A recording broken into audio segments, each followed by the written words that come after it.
what else do we want to talk about today? We got the Jets here coming up. We do.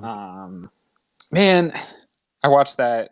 You heard me talking on the Cover One Buffalo podcast, but watching that game back was just so disgusting. That Jets game, just all the emotion associated around, obviously the way it ended with Allen getting hurt.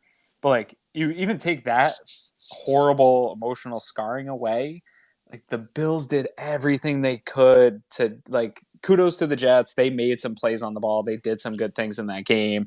They definitely won the line of scrimmage in both offense and defense, but the Bills just really gave the game away at every opportunity, dude. They just couldn't get past, like, they were just shooting themselves in the foot over and over again. It was just painful to watch back, and it doesn't feel, going back and watching that feels like it was a year ago. It does not feel like the same team that we just watched over the past couple of weeks.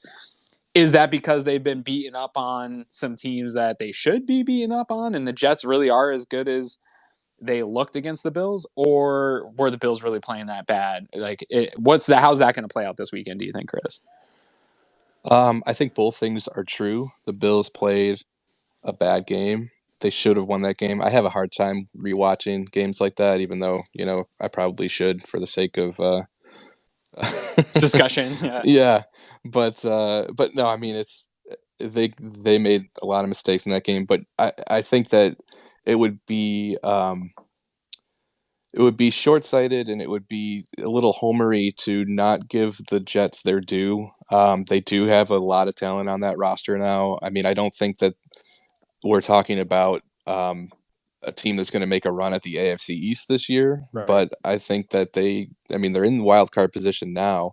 They have a tough schedule remaining. Beyond the Bills, which is a really tough matchup. Obviously, they've still got to play the Seahawks. They've got to play the Dolphins again. Right. There was another one in there. I can't remember exactly, but they're going to have to play disciplined football and not turn it over. Give their a defense a chance to control these games, and they're producing more on offense than they were when we played them last time, with Mike White at the helm. So yeah, but some of that's hollow. Yeah. Right? The Mike White put up big stats a year ago as well. I think that they're just toothless in terms of the offense right now without Breece Hall getting hurt. I think was a huge blow to a team that, if you're not quarterback led, you need everything else to be really perfect to string together wins. Like, they could definitely come in and beat Buffalo again. I'm not saying that. They have a physical, good defense that can keep you in games. But being toothless on offense and relying on things to go just right and getting some really good drives together from guys like Michael Carter and things like that, I don't think that's the path. And I think you'll see a lot of yardage. I said it again on a previous show. I think if you're into fantasy, you'll probably see a ton of yards from Garrett Wilson. You'll see Mike White get a lot of yards, but I think the Bills are going to force him to get some turnovers. This is a team that's bad in the red zone. They struggle in the red zone. Like, that's not a recipe for winning a lot of games in the NFL. And I think that their defense probably has led them to win more games than their roster deserves at this point without a QB. Yeah. Speaking of the Jets. Yeah, exactly. We've got a special guest for you guys. Former Jets and Raiders running back and current podcaster with the Believe Network. Welcome, LaMont Jordan. What's up, man? What's going on? Can you all hear me okay? Yeah, we got you coming in just fine. Alrighty. First time doing this Twitter thing. Yeah, we appreciate you jumping in. We've got a whole network of content creators, so we're trying to find more ways to just get everybody together and talking, and it's worked out pretty well. We get a good amount of people in, and then we can play it back. I keep it recorded so we can play it back for you. Nice. So we were just talking about the first Bills-Jets game this year, that 2017 win for the Jets. I'm kind of curious, Lamont, what was the feeling in the Jets fan base, Jets content creators about that game? I mean, did it feel like, a huge win for the Jets? Did it feel like the Bills really bungled that game? What was sort of the overall tenor behind that? Drew and I, we talked about it on the show. I think that it was a situation where Buffalo wasn't prepared for this type of Jets team. This team is different than it was last year. Um, Defensively, we're one of the best defenses in the league. And when you look at that first game, we pretty much both teams were around the same yardage, 300 and something yards.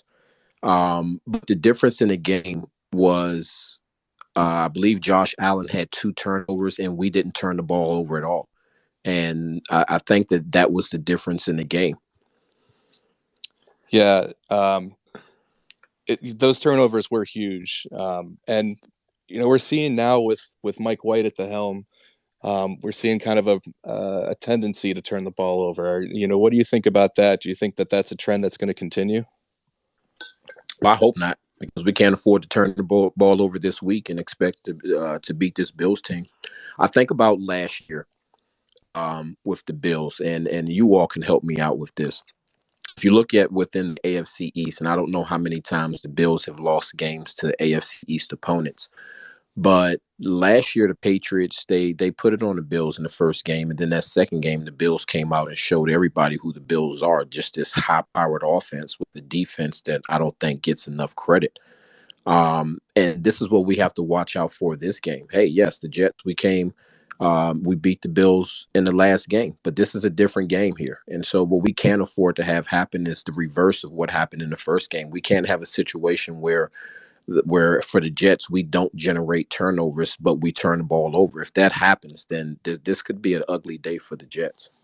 As a former player who played within the division, like, we hear about it all the time from players and coaches about how hard it is to play a team twice. Can you talk about sort of like in that film process, in that preparation process for playing the team twice, how much do you drift away from your normal tendencies, or what do you do to hide some of that stuff that you normally do to stay consistent in what you do and dictate to another team, but still kind of try to play some of those tricks and hide some of it? I think that when you play a team the second time, and I know for me as a player, first and foremost, I liked it because you've already played this team. You already know this team. So the amount of work that you have to put in studying this team, sometimes you don't have to put in as much work. You know what they're going to do. It's really just a matter of looking at what the team has done from the time that you played them the first time to the time that you've played them the second time, just to see if they've added any new wrinkles. We have situations where the Jets, we had some players. There's some things that's different for us.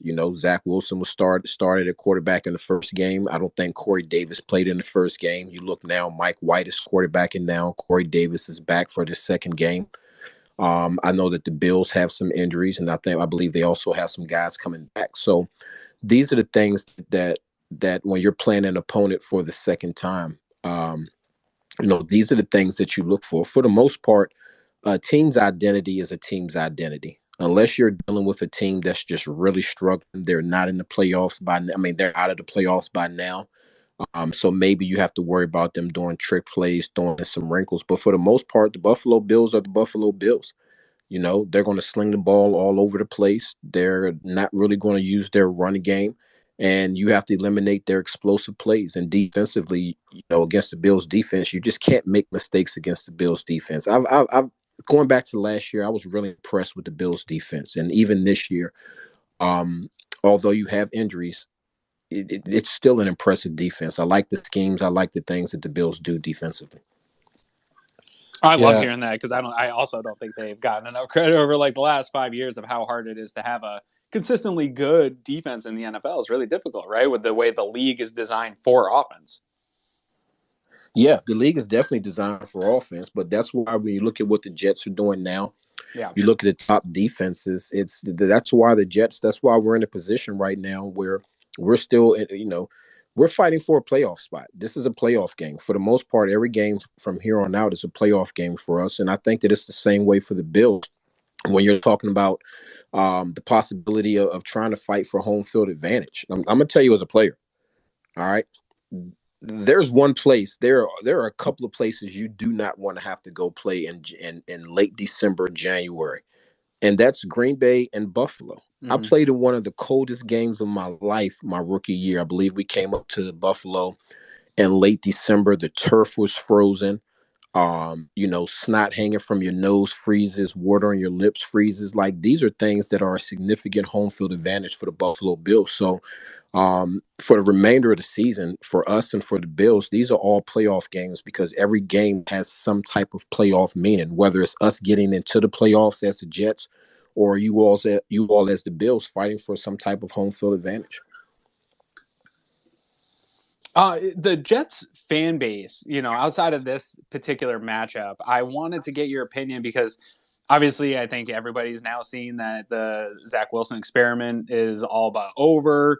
I don't know how people feel about Mike White, if they feel like he could be something, but it seems like there's a couple teams out there in the NFL right now that are probably too good to be picking in the top, but have teams that if they were able to just get adequate, above average quarterback play consistently, that they would be real threats. And it's like the Jets and the Lions here are teams that have like really full rosters, but if they could just get consistency at that QB spot, they could be really dangerous in the league.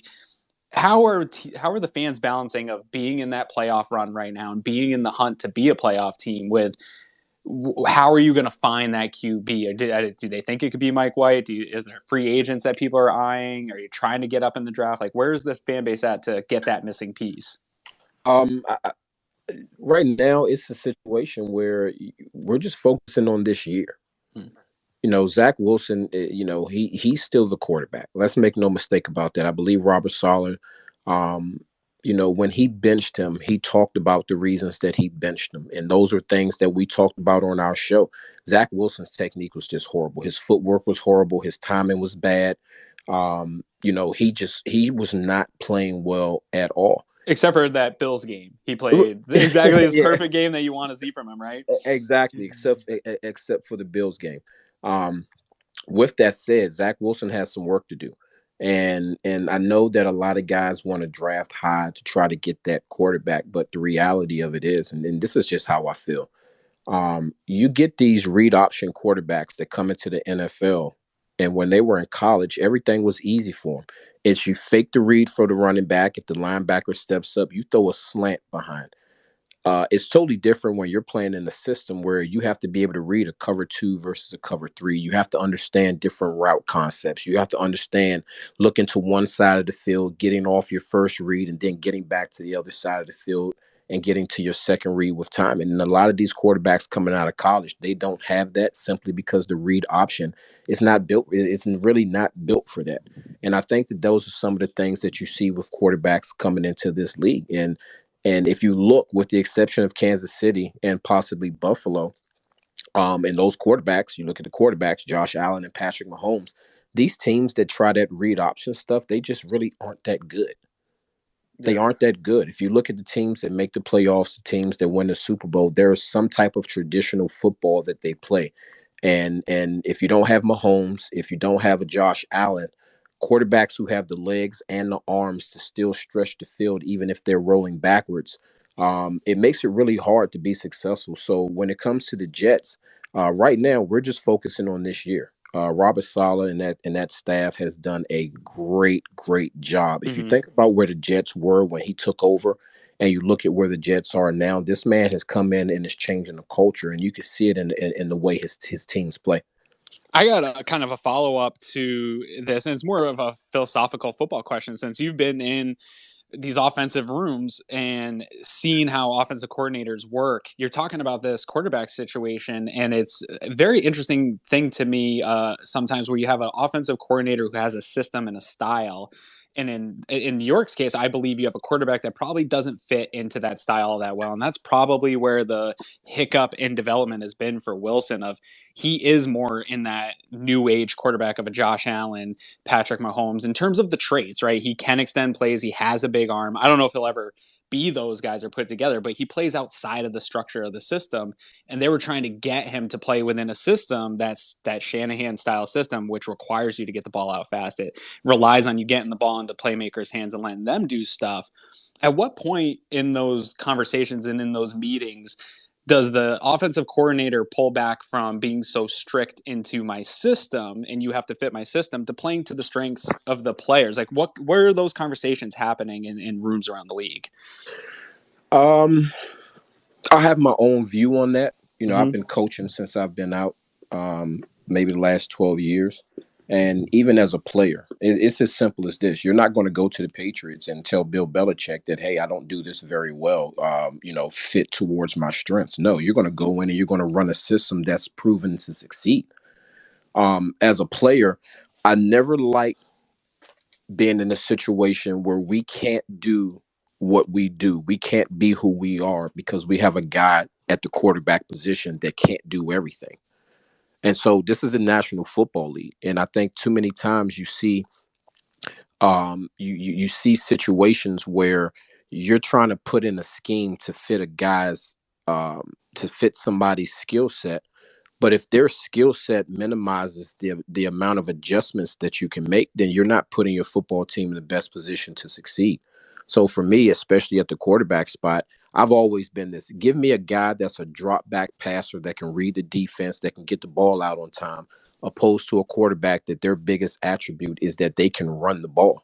Mm-hmm. Like, no, give me a guy that can get the ball out. We can draw up nice schemes. We can do this, that, and the third. Give me the guy that can take the ball from under center, read the defense, and get the ball to the right person.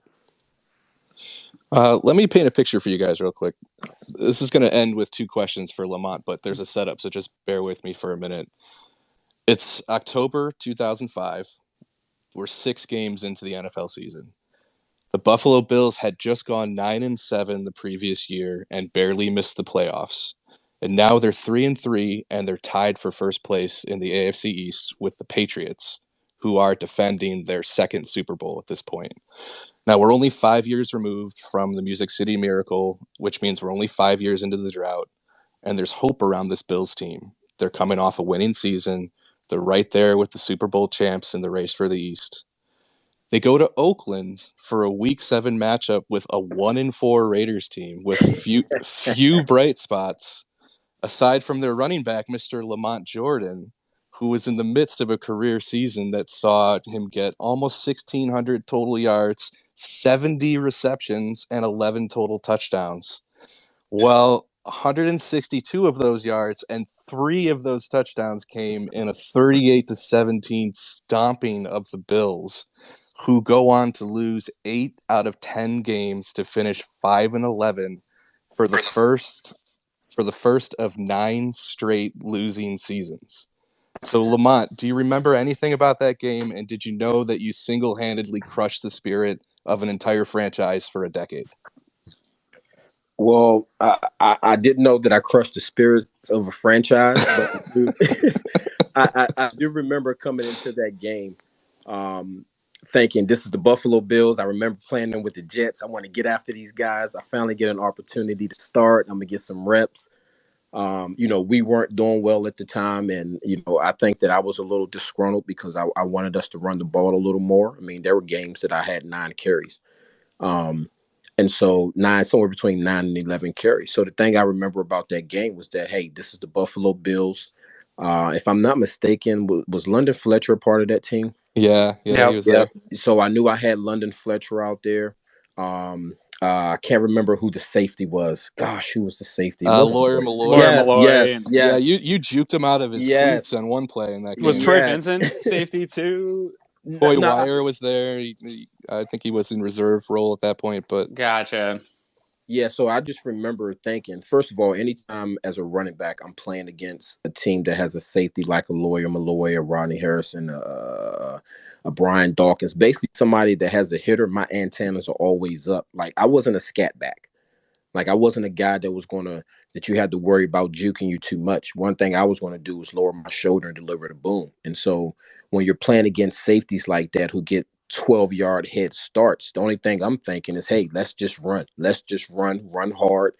And I wanted to show the Bills what they missed out on in those 4 years that I was with the Jets, backing up the great Curtis Martin. And so I do remember that game. If it crushed the Bills' spirits, it crushed the Bills' spirits. But I'm sure right now this fan base is not concerned with that. I know that they're very excited. And one thing that I'm going to say about that game, which kind of leads me to what my feeling is with the Buffalo Bills, we won that game because we ran the ball. We were able to run the ball down the Bills' throat, and that opened everything up. the one thing that everybody always talks about Buffalo and Buffalo possibly going to the Super Bowl and winning the Super Bowl. I said this last year and I'm going to say this year. The Buffalo Bills will never win the Super Bowl as long as they do not utilize their run game. You cannot win games if you do not utilize your run game. And their run game is non-existent, which means you're putting a tremendous amount of pressure on Josh Allen to have to go out there and throw the ball all over the place. And when you get in when you get in December and January and you're playing outdoors, if the weather does not allow you to throw the ball consistently, you have to have some type of run game. And the Bills' run game is non-existent. So for the fan base, I just feel like that you all are going to be clutching your nuts at the end of the year if the Buffalo Bills don't get some type of run game besides their quarterback. Well, we were talking about this earlier, and the past few weeks, the Bills have seen a significant improvement and an increase in focus on the run game. I want to ask you about that as somebody that's been in an NFL run game. So early in the season, and this happened for the Bills last year too, where it was really stagnant. It led to a lot of inefficiency in the offense, not playing complementary football. And then as the season went on, when you saw Josh Allen really light up the world, you also saw the efficiency of the run game increase. You saw them situationally being able to put out a 4-minute drive. Throughout the process of a long season working with the offensive line, with run game coordinators, how does that process work itself out if a run game is stalling? Like, how frustrating is that in the film room, and how do you really jumpstart the offense to get going? As a running back, it's really frustrating when the run game isn't going, but it's even more frustrating when the run game isn't really, valued. And personally, I don't think that the run game is valued in Buffalo. And when you're playing against a team like Kansas City, when you're trying to put a team away, but you have to throw the ball so much, which means incomplete passes stop the clock. It extends the game, and for the most part, it makes you predictable. And then you could draw up a multitude of different blitzes because, hey, this team just doesn't do a good job of running the ball, and it's hard to run the ball. I've always said this. I felt this as a running back. If your run scheme is always shotgun runs, then you have no power. If you have backs as a running back, put the quarterback under center, give me an opportunity to start the play in the middle of the defense. When you offset and you try to do these long developing run plays against fast defenses, they just don't work. Mm-hmm. They just don't work. And you'll see that this week. The one thing that we talked about on the show, Andrew and I, is that offensively this week against the Buffalo Bills, we cannot have these plays that take forever to develop. This Bills defense is fast. They get to the ball. If they don't respect your speed, they will put 8-9 in the box, and they will make life really hard for you. So when it comes to the run game, you have to have a multitude of different runs to keep a defense off balance. If you're coming in running the same style of run play, or you're just throwing a run or calling a run just to call it, just to keep a team honest for a play or two, and then you're going to throw the ball, you're putting yourself in a bad situation. So from a running back's perspective, the Buffalo Bills, if they're going to have any hope of winning the Super Bowl or even making the Super Bowl, they're going to have to get some type of run game, because right now, I really think that is the thing that the Buffalo Bills are missing. If the Bills can get some type of consistent run game, where now defenses have to start really game planning for it, that's really going to open things up for Josh Allen. It's going to open up play action fakes. And I think that it's going to have him in a situation where he's not scrambling all the time, because defenses are pinning their ears back, focusing more on the passing game. Who are you looking? I think we agree. Yep. Yeah, totally. Who are you looking to step up for the Jets this week? Who do you think needs to really be locked in order to beat this Bills team? LaFleur. I'm putting this on LaFleur. And Mike White, we talked about this on the show. In this past game against the Vikings, Mike White, he threw some passes behind some guys. Even the pass to Berrios, he was late. Berrios was open. He threw it behind him. If he puts the ball on him or in front of him, that's a touchdown. Jets win the game.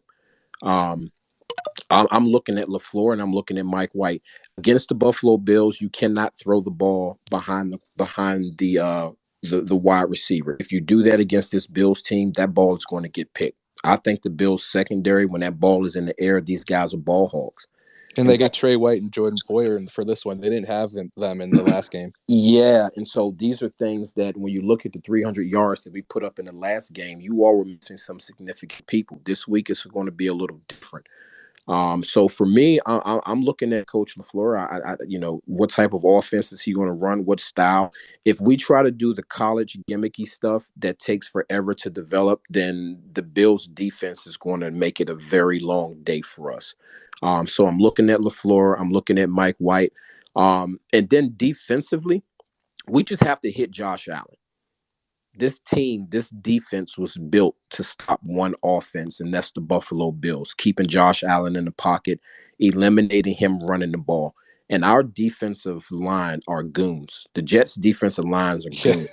So as far as I'm concerned, the defensive line basically has to go out there and beat the hell out of this offensive line. When you have a run game that's based on finesse and prettiness, and you're just putting a little salt out there to give a little flavor to the defense, but you're going to throw the ball the whole time, you have no physical identity. And that's the thing about the Buffalo Bills and these finesse offenses, is that there's nothing physical about you. And when you play against physical defenses, you're going to have your quarterback on the run. And that's what the Jets were able to do last time we played the Bills. So I'm going LaFleur 1, White 2, the Jets defensive line, the front four is 3, because we don't want to be in a situation where we have to spy or blitz Josh Allen. Our defensive line is good enough, and the Buffalo Bills offensive line, I think, is weak enough that we should be able to contain Josh with just 4 of our down linemen and allow our secondary to play whatever coverages they're going to play. But we have to make sure that we eliminate the big plays. I don't disagree with a ton of what you're saying there. What won that game last time to me was winning at the line of scrimmage. I think the Jets won at both the line of scrimmage on offense and defense. I've been saying that the whole time, and I think you're right. If you can do that with 4 and be disruptive to Josh Allen, if a running game isn't going, we've seen the Bills running game sort of start to ramp up, but I do think this is the test, right? Like, they've done some really nice things offensively against some defenses that aren't the best in the NFL, and now you're going up against a marquee defense in the NFL. Can you maintain that? I appreciate that insight from you, LaMont. Did you want to bring Joe in real quick? Yeah, because I do have to wrap this up here. Unfortunately, I got to go get my kid. Well, not unfortunately. I love my child. I got to go get him from pre-K here in a little bit. So I got to get running here. But Joe always brings great insight. What's happening, Joe? What's up, guys? Thanks for having me on. LaMont, super cool to hear your take on everything just for someone who's played. And I agree with, everything you've said as someone who's never been a running back. So, take that for what it is. But one thing I wanted to ask you, because you obviously know, but we talk a lot about the Bills running game, how it's improved over the past couple of weeks. But going into the season, a very common belief amongst Bills fans was that kind of those quick passes that Allen was getting more of earlier in the year, and it seems to have come back in recent weeks. Those screens, those dump offs, those checkdowns, especially to Cook recently up the middle. We've always called that kind of an extension of the running game, because even though, yes, Allen's throwing the ball, it's getting the ball out of his hands super quickly, and it's putting it in a position where you're going to get a lot of yards after catch. I was just wondering if you felt that if the team was capable of doing that at a high level, if it kind of erases some of the worry about not having a fully functioning running game, because you still have something that opens your offense. When I was in Oakland and I had the 70 receptions, that was cool. I love catching the ball out the backfield, and most of the time they were check downs and they were flats, but there's no substitute for turning around, handing the ball off to a running back and forcing the defense to have to come hit them. I mean, listen, a safety coming up to hit a big back who gets ran over, you just altered him in the passing game, because now if you're able to run the ball, a safety comes downhill a lot faster than they should. Now you open up a post over the top. There's so many things that you open up with your offense when your running game is going. Your play action is irrelevant if you don't run the ball and you don't run the ball well. So, yeah, these check downs and the screen passes, they're great extensions of the run play. And, yeah, it's good yards. You're picking up 3 and 4 yards. As a running back, allow me to get into a groove. Allow me to help the offensive line out. If as a running back, and you see it all the time. And you saw it. I saw it. I believe it was I was watching, I believe, when you all played the Patriots last time, where Stevenson, when he was driving his legs, he was picking up yards. Those things matter. If you don't have that in your running game, then you don't. If you don't have a running game, you have no physical presence. So the check downs and all that, yes, those are great. But as a running back, we want the ball. We know that in that we can change the outcome. We can make a defense get out of cover two and put an extra man in the box. Which, if you're Buffalo, that's exactly what you want. If you Buffalo, you want a team to go single high, put an extra man in the box because it's going to open things up for Davis. It's going to open things up for Steph. All right, but a team can play a zone, have their linebackers be a little more disciplined in the zone, and they can force you to check the ball down to your running back. You rally, make a tackle for 2 or 3 yards. I mean, as Buffalo Bills fans, like, do you want to live with that? No, you're not going to live with that. You want an offense that's going to win the Super Bowl because that's what you're talking about. And this team will not win the Super Bowl if they do not have a better running game. I just don't see it happening. No, and I completely agree with that. Again, like, one of the biggest flaws of the team over the past couple years has been that we couldn't really run well. But end of last season, especially going into the playoffs, I think they introduced some new wrinkles in their running game that really worked. And you saw Singletary kind of executing some of those runs that you just described, because Singletary is very good at breaking tackles. He's kind of that guy. The problem is when, like you said, long developing when we got Singletary lining up out of the shotgun, he kind of doesn't really get anything going because the interior line has a hard time pushing forward. But they seem to have found an answer for that, and they have a lot of those, if not better, personnel this year, which is why I feel like it can come back, and I think it is, and you're starting to see it because the Bills controlled that entire game against New England, and they were doing it by their running game.